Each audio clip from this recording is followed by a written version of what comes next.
अस्सलाम वालेकुम। I am Ehsan Zafar और आज हम लोग अपने 11th लेक्चर पे जा रहे हैं, that is electric polarization and combination of capacitors. तो आज के लेक्चर में हम कम्बिनेशन ऑफ कैपेसिटर्स को देखेंगे और इलेक्ट्रिक पोलराइजेशन को देखेंगे। स्टार्ट करते हैं कम्बिनेशन ऑफ कैपेसिटर्स से। जिस तरह आप लोगों ने पिछली क्लासेस के अंदर कम्बिनेशन ऑफ रजिस्टर्स को पढ़ा है, उससे मिलता जुलता ही थोड़ा सा कॉन्सेप्ट है, लेकिन कुछ बातें आपने जहन में रखनी हैं कि कैपेसिटर के कम्बिनेशंस में और रजिस्टर के कम्बिनेशंस में थोड़ा सा फ़र्क है। ये ना हो कि जो क्वेश्चंस हैं वो कैपेसिटर के कम्बिनेशन के हवाले से आएँ और आप लोग वो रजिस्टर के कम्बिनेशन के हवाले से उसको आंसर करते रहें। तो बात को बड़े ध्यान से सुनना है ताकि चीज़ें क्लियर हो सकें। कॉन्सेप्ट बहुत ही आसान सा है। तो स्टार्ट करते हैं कम्बिनेशन ऑफ कैपेसिटर्स को। फ़र्स्ट ऑफ़ ऑल दो तरह की कम्बिनेशंस पॉसिबल हैं। एक होता है सीरीज़ कम्बिनेशन और एक होता है पैरेलल कम्बिनेशन। यानी कि सर्किट के अंदर कैपेसिटर आप या सीरीज़ में लगा सकते हैं या पैरेलल में लगा सकते हैं। तो जब सीरीज़ कम्बिनेशन बनाया जाता है और सीरीज़ में एक से ज़्यादा कैपेसिटर आ जाते हैं तो हमारे पास कैपेसिटेंस का बिहेवियर कैसा होगा, ये चीज़ हम यहाँ पर देखने जा रहे हैं कि अगर 2, 3, 4, 5 कैपेसिटर्स सीरीज़ में लगा दिए जाएं तो उनकी वजह से कैपेसिटेंस पे क्या इफ़ेक्ट आएगा।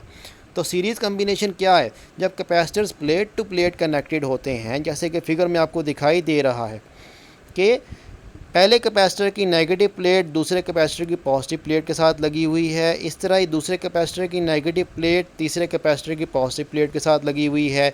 जब इस तरह का प्लेट टू प्लेट कनेक्शन हुआ होता है, ये कहलाता है सीरीज़ कम्बिनेशन। सीरीज़ कम्बिनेशन की प्रॉपर्टीज़ क्या होती हैं? अगर हम पिछला प्रीवियस नॉलेज अपना इस्तेमाल करें तो सीरीज़ कम्बिनेशन में चार्ज फ़्लो सेम होता है, क्योंकि करंट के फ़्लो का रास्ता एक ही होता है, तो एक ही जितना चार्ज पूरे के पूरे सर्किट में से गुज़र रहा होता है। सेकंड जो बात हमें प्रीवियस नॉलेज से पता है वो ये है कि पोटेंशियल डिफरेंसेस डिफरेंट होते हैं, यानी कि पोटेंशियल ड्रॉप्स हर कंपोनेंट के क्रॉस डिफरेंट आ रहे होते हैं। पहले कंपोनेंट के क्रॉस पोटेंशियल ड्रॉप कुछ और होगा उसकी रेजिस्टेंस के मुताबिक, दूसरे कंपोनेंट के क्रॉस पोटेंशियल ड्रॉप कुछ और होगा उसकी रेजिस्टेंस के मुताबिक, और तीसरे कंपोनेंट के क्रॉस पोटेंशियल ड्रॉप कुछ और होगा उसकी रेजिस्टेंस के मुताबिक। तो इन बातों को जहन में रखते हुए आगे चलते हैं। Charge on each capacitor is in combination will be same. जैसे कि मैंने बताया कि सीरीज़ कम्बिनेशन में चार्ज सेम रहता है, तो इसको हम लिख सकते हैं Q1 is equal to Q2 is equal to Q3 is equal to Q, यानी कि पूरे के पूरे सर्किट के अंदर से एक ही जितना चार्ज गुजर रहा है उसको Q1, Q2, Q3 लिखने के बजाय हम सिंपल Q लिख सकते हैं। उसके बाद पोटेंशियल डिफरेंस हर कैपेसिटर के अक्रॉस डिफरेंट होगा। It will be dependent upon its resistance और it will be dependent upon its capacitance. तीनों हमने जो कैपेसिटर लगाए उन तीनों की कैपेसिटेंसेस डिफरेंट कंसीडर की गई हैं। इसकी वजह से तीनों के अक्रॉस जो पोटेंशियल ड्रॉप होगा वो डिफरेंट होगा। तो जो कैपेसिटर 1 के क्रॉस पोटेंशियल ड्रॉप आ रहा है उसको V1 कहेंगे, that will be equal to Q/C1। इस तरह जो दूसरा कैपेसिटर है उसके क्रॉस जो पोटेंशियल ड्रॉप हुआ उसको हम V2 बोलेंगे, at that will B Q/C2। इसी तरह से जो तीसरा कैपेसिटर है उसके क्रॉस जो पोटेंशियल ड्रॉप हो रहा है उसको Q/C3 बोलेंगे। तो potential difference V must be equal to the sum of potential differences. अब लॉजिक ये कहती है कि जितना पोटेंशियल हमने अप्लाई किया है, यानी जितना पोटेंशियल आपको बैटरी दे रही है वो पोटेंशियल आपका पोटेंशियल डिस्ट्रीब्यूशंस के बराबर होना चाहिए। यानी कि जितना पोटेंशियल ड्रॉप 1 में हुआ, जितना पोटेंशियल ड्रॉप 2 में हुआ, जितना पोटेंशियल ड्रॉप 3 में हुआ, इस तमाम पोटेंशियल ड्रॉप को अगर मैं सम करूं तो टोटल पोटेंशियल ड्रॉप बैटरी के पोटेंशियल के बराबर आना चाहिए। यानी जितना पोटेंशियल मैंने सप्लाई किया था उतना ही टोटल पोटेंशियल ड्रॉप होना चाहिए। सो इसका मतलब क्या है? Total potential should be equal to V1 plus V2 plus V3, यानी कि तीनों ने जितना पोटेंशियल ड्रॉप किया है उन तीनों को सम कर देंगे तो हमारे पास टोटल पोटेंशियल आ जाएगा। V1 की वैल्यू पुट कर दें, V2 की वैल्यू पुट कर दें, V3 की वैल्यू पुट कर दें। वैल्यूज़ पुट करके जो बात हमें नज़र आए कि इसमें Q तो कॉमन निकाला जा सकता है, तो Q को कॉमन निकाल लेते हैं। बाकी रह गया 1/C1 plus 1/C2 plus 1/C3। अब हमें पता है V किसके बराबर होता है? V is equal to Q/C के बराबर होता है। अब चूँकि V is the total voltage applied तो हम लोग सी को भी इक्विवेलेंट कैपेसिटेंस से रिप्लेस करते हैं, यानी V is equal to Q by C equivalent लिख लिया जाएगा। C equivalent is the overall capacitance of the circuit, यानी पूरे सर्किट की जो ओवरऑल कैपेसिटेंस है उसको हम सी इक्विवेलेंट बोलते हैं। जिस तरह आपने आर इक्विवेलेंट पढ़ा था उस तरह यहाँ पर ये सी इक्विवेलेंट है, यानी कि इक्विवेलेंट कैपेसिटेंस है। तो हम क्या करते हैं, वी की जगह Q by C equivalent put कर देते हैं। क्यू से क्यू कट जाएगा, what we are left with 1/c equivalent is equal to 1/c1 plus 1/c2 plus 1/c3, और ये हमारे पास इक्विवेलेंट कैपेसिटेंस का फार्मूला आ गया in case of series combination of capacitors. यहाँ से हम क्या कंक्लूजन निकाल सकते हैं, यहाँ से हमें नज़र आ रहा है कि सीरीज़ में कैपेसिटेंसेस ऐड करने की वजह से जो रिज़ल्टेंट कैपेसिटेंस है उसकी वैल्यू कम होती जा रही है। अब सीरीज़ में जितने ज़्यादा कैपेसिटर्स ऐड करते जाएंगे ओवरऑल कैपेसिटेंस की वैल्यू उतनी डिक्रीज़ होती जाएगी। ये आपको एक्सप्रेशन से देखकर नज़र आ रहा होगा। उसके बाद जो दूसरी टाइप का कम्बिनेशन है वो है कम्बिनेशन पैरेलल, यानी पैरेलल कम्बिनेशन ऑफ कैपेसिटर्स। जैसे कि फिगर में आपको दिखाई दे रहा है, इसमें जो आप कैपेसिटर्स होते हैं वो सेम पॉइंट्स के दरमियान कनेक्टेड होते हैं। जैसे कि सर्किट में पॉइंट ए और बी के दरमियान में 3 कैपेसिटर्स लगे हुए हैं, C1, C2, C3। तीनों कैपेसिटर्स की कैपेसिटेंसेस अगेन डिफरेंट कंसीडर की गई हैं। पहले की कैपेसिटेंस C1 है, दूसरी की कैपेसिटेंस C2 है और तीसरे की कैपेसिटेंस C3 है। तीनों कैपेसिटर्स को पैरेलल में लगा दिया गया है। तीनों की जो पॉजिटिव प्लेट है वो ए साइड से कनेक्टेड है और तीनों की जो नेगेटिव प्लेट है वो साइड बी से कनेक्टेड है। ये पॉजिटिव और नेगेटिव प्लेट्स किस तरह बन गई, क्योंकि हमने इसको सोर्स से कनेक्ट किया है। तो नज़र आ रहा है नीचे जो सोर्स लगा हुआ है उसकी पॉजिटिव प्लेट हमने ए साइड से कनेक्ट की हुई है, तो उसकी वजह से C1, C2 और C3 की तीनों की जो पॉजिटिव प्लेट्स हैं वो लेफ़्ट साइड पर आई हैं, जबकि सोर्स की जो नेगेटिव प्लेट है वो राइट साइड पर है। उसी वजह से C1, C2 और C3 तीनों की जो नेगेटिव प्लेट्स हैं वो आपको राइट साइड पे दिखाई दे रही हैं। अब पैरेलल कम्बिनेशन की जो बेसिक कॉन्सेप्ट्स हैं उनको इस्तेमाल करेंगे और अपने लिए इक्विवेलेंट कैपेसिटेंस का एक्सप्रेशन ड्राइव करेंगे। हम देखना क्या चाह रहे हैं कि जब कैपेसिटर्स को पैरेलल में लगाया जाता है तो उसकी वजह से इक्विवेलेंट कैपेसिटेंस या ओवरऑल सर्किट की कैपेसिटेंस पे क्या इफ़ेक्ट आता है। तो स्टार्ट करते हैं।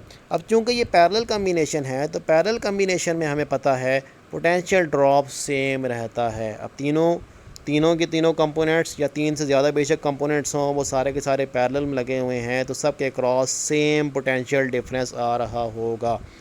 तो हम लिख सकते हैं V1 is equal to V2 is equal to V3 और इन तीनों की जगह हम एक सिंपल V लिख सकते हैं। तो पहला पॉइंट ये हो गया। दूसरा पॉइंट क्या है, अब चूँकि 3 डिफरेंट रास्ते हैं, ए से बी तक जाने के 3 मुख्तलिफ रास्ते हैं, उन तीनों रास्तों पे जो कैपेसिटर्स लगे हुए हैं उन तीनों की कैपेसिटेंसेस डिफरेंट हैं। तो इसका मतलब क्या है कि तीनों के अंदर से डिफरेंट अमाउंट में चार्ज गुजर सकता है। C1 के क्रॉस जो चार्ज गुजरेगा that will B Q1, C2 के क्रॉस जो चार्ज गुजरेगा दैट विल बी Q2 और C3 के क्रॉस जो चार्ज गुजरेगा दैट विल बी Q3। तो हमने Q1, Q2 और Q3 के एक्सप्रेशन लिख लेने हैं। Q is equal to CV होता है तो Q1 क्या हो जाएगा C1V, इस तरह ही Q2 क्या हो जाएगा C2V और इस तरह ही Q3 क्या हो जाएगा C3V। अगर मैं ओवरऑल चार्ज मालूम करना चाहूँ कि ओवरऑल कितना चार्ज सर्किट के अंदर से फ़्लो किया, that will be equal to Q1 plus Q2 plus Q3। तीनों कंपोनेंट्स के क्रॉस गुजरने वाले चार्ज को मैं सम कर दूंगा तो वो उस टोटल चार्ज के बराबर आएगा जो कि बैटरी ने सप्लाई किया था और इस सर्किट के अंदर से गुजर रहा था। इन सारों Q की जगह इनकी वैल्यू पुट करते हैं। Q की जगह C equivalent into V put किया गया। क्यों? क्योंकि हमारे पास ये टोटल चार्ज है, तो टोटल चार्ज के लिए जो कैपेसिटेंस लिखी जाएगी that will be equivalent capacitance. So C equivalent into V, this should be equal to C1V plus C2V plus C3V। इसके अंदर से V कॉमन निकाला जा सकता है, तो C1 plus C2 plus C3 और उसमें से हमने V कॉमन निकाल लिया। दोनों तरफ से V काट लेते हैं। V कटने के बाद पीछे जो बच गया that is C1 plus C2 plus C3, यानी हमारे पास जो इक्विवेलेंट कैपेसिटेंस है that is the combination of या फिर sum of all the capacitances. Equivalent capacitance is the sum of all the capacitances. अब इसको देखते हुए जो बात हमें समझ में आती है वो क्या है कि ओवरऑल कैपेसिटेंस की वैल्यू इंक्रीज़ हो गई है। और यही बहुत इंपॉर्टेंट कॉन्सेप्ट है कि जब हम लोग कैपेसिटर्स को पैरेलल में लगाते हैं तो पैरेलल कम्बिनेशन में इक्विवेलेंट कैपेसिटेंस की वैल्यू इंक्रीज़ होती जाती है। नंबर ऑफ़ कैपेसिटर्स को इंक्रीज़ करते जाएं तो इक्विवेलेंट कैपेसिटेंस की वैल्यू इंक्रीज़ होती जाएगी। ये तो हो गया कम्बिनेशन ऑफ कैपेसिटर्स। उसके बाद जो हमारा नेक्स्ट टॉपिक है वो इलेक्ट्रिक पोलराइजेशन का है। सो इलेक्ट्रिक पोलराइजेशन क्या होती है? इलेक्ट्रिक पोलराइजेशन ये पोल्स बनने के अमल को बोलते हैं। आप इलेक्ट्रिक पोलराइजेशन किस तरह से होती है? आप किसी भी डाइलेक्ट्रिक को अगर इलेक्ट्रिक फील्ड के अंदर रख दें, किसी भी डाइलेक्ट्रिक को अगर आप इलेक्ट्रिक फील्ड के अंदर रख दें और वो नॉन पोलर हो तो वो उस इलेक्ट्रिक फील्ड की वजह से पोल्स बना लेता है। यानी उसके अंदर जो मॉलिक्यूल्स होते हैं उनकी एक साइड पार्शली नेगेटिव बन जाती है और एक साइड पार्शली पॉजिटिव बन जाती है।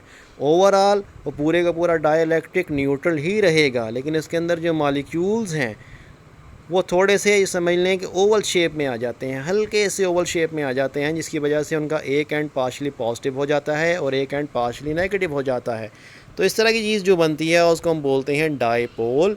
और इस तरह के बेशुमार डाइपोल इसके अंदर बन जाते हैं, तो इस पूरे अमल को पोलराइजेशन बोला जाता है।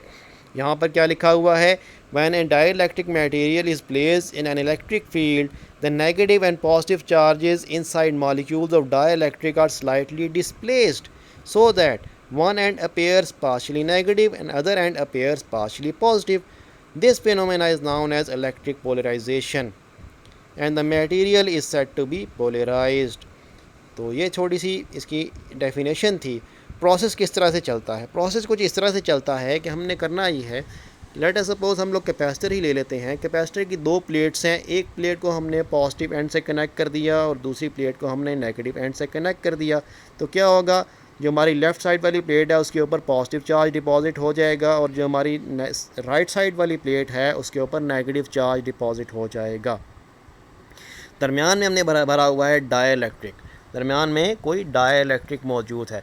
Now what will happen, positive और नेगेटिव चार्जेस के दरमियान में या पॉजिटिव और नेगेटिव प्लेट के दरमियान में एक इलेक्ट्रिक फील्ड इस्टेब्लिश हो जाएगी। इनिशियली जो आपके डाइलेक्ट्रिक के मॉलिक्यूल्स थे उनके पॉजिटिव और नेगेटिव चार्जेस की जो मूवमेंट है वो ऐसे अलाइंड होती है कि वो एक दूसरे के इफ़ेक्ट को कैंसिल कर रहे होते हैं। लेकिन जब उनको हम इलेक्ट्रिक फील्ड के अंदर रखते हैं तो क्या होता है, इलेक्ट्रिक फील्ड के अंदर रखने की वजह से उनकी जो मूवमेंट्स होती हैं वो थोड़ी सी डिस्टर्ब हो जाती हैं। ठीक है, वो एक दूसरे के साथ उनकी जो मूवमेंट्स अलाइंड थी उनकी अलाइनमेंट्स थोड़ी सी डिस्टर्ब हो जाती हैं, जिसकी वजह से उन मॉलिक्यूल्स का जो एक एंड है वो थोड़ा सा पॉजिटिव अपेयर होने लग जाता है और दूसरा एंड थोड़ा सा नेगेटिव अपेयर होने लग जाता है। अब जो एंड उस मॉलिक्यूल का जो एंड पॉजिटिव प्लेट की तरफ होगा वो पार्शली नेगेटिव बन जाएगा और उस मॉलिक्यूल का जो पॉजिटिव एंड है वो नेगेटिव प्लेट की तरफ थोड़ा सा खिसक जाएगा, तो वो एंड पार्शली पॉजिटिव अपेयर होने लग जाएगा। I will say it again, और से देख लें इसको कि मॉलिक्यूल जो है उसके अंदर मौजूद जो पॉजिटिव चार्जेस हैं वो थोड़े से नेगेटिव प्लेट की तरफ डिस्प्लेस हो जाएंगे, जबकि उसके अंदर मौजूद जो नेगेटिव चार्जेस हैं वो थोड़े से पॉजिटिव प्लेट की तरफ डिस्प्लेस हो जाएंगे, जिसकी वजह से जो उनकी मूवमेंट की अलाइनमेंट थी वो थोड़ी सी डिस्टर्ब हो गई। तो उनका जो लेफ़्ट एंड है, मॉलिक्यूल्स का जो लेफ़्ट एंड है यानी कि पॉजिटिव प्लेट की साइड वाला जो एंड है वो पार्शियल नेगेटिव हो जाएगा, जबकि उनका राइट साइड वाला एंड जो कि नेगेटिव प्लेट की तरफ था वो पार्शियल पॉजिटिव अपेयर होने लग जाएगा। तो ये बन गए डाइपोल्स। ठीक है, और ये प्रोसेस पूरे का पूरा कहलाएगा इलेक्ट्रिक पोलराइजेशन। अब इलेक्ट्रिक पोलराइजेशन की वजह से हुआ क्या, हमारे पास जो ओरिजिनल इलेक्ट्रिक फील्ड थी जिसकी डायरेक्शन लेफ़्ट साइड से राइट साइड की तरफ थी, उसके ऑपोजिट एक इलेक्ट्रिक फील्ड क्रिएट हो गई। वो किस वजह से क्रिएट हुई, वो डाइपोल्स बनने की वजह से क्रिएट हुई। जैसे कि फिगर में आप देख सकते हैं जो डाइपोल्स बने हैं उनका पॉजिटिव राइट पे है और नेगेटिव लेफ़्ट पे है, तो उनकी वजह से जो इलेक्ट्रिक फील्ड बनेगी उसकी डायरेक्शन राइट से लेफ़्ट की तरफ होगी, जबकि हमारी जो ओरिजिनल फील्ड थी उसकी डायरेक्शन लेफ़्ट से राइट की तरफ थी। तो ये दोनों फील्ड एक दूसरे के ऑपोजिट डायरेक्शन में है, जिसकी वजह से हमारे पास जो ओरिजिनल फील्ड है उसका इफ़ेक्ट थोड़ा सा रिड्यूस हो जाएगा। तो ये चीज़, ये पूरा का पूरा प्रोसेस इलेक्ट्रिक पोलराइजेशन कहलाता है। इलेक्ट्रिक पोलराइजेशन की वजह से कैपेसिटर की चार्ज स्टोरिंग एबिलिटी इंक्रीज़ हो जाती है। ये किस तरह से इंक्रीज़ हो जाती है, इस चीज़ को हम लोग बाद में डिस्कस करेंगे। यहाँ पर जो बात अब याद रखना ज़रूरी है, first of all electric dipole क्या होता है। इलेक्ट्रिक डायपोल एक ख़ास तरह का अरेंजमेंट है। यहाँ पर इसको रीड करें तो बात समझ में आती है।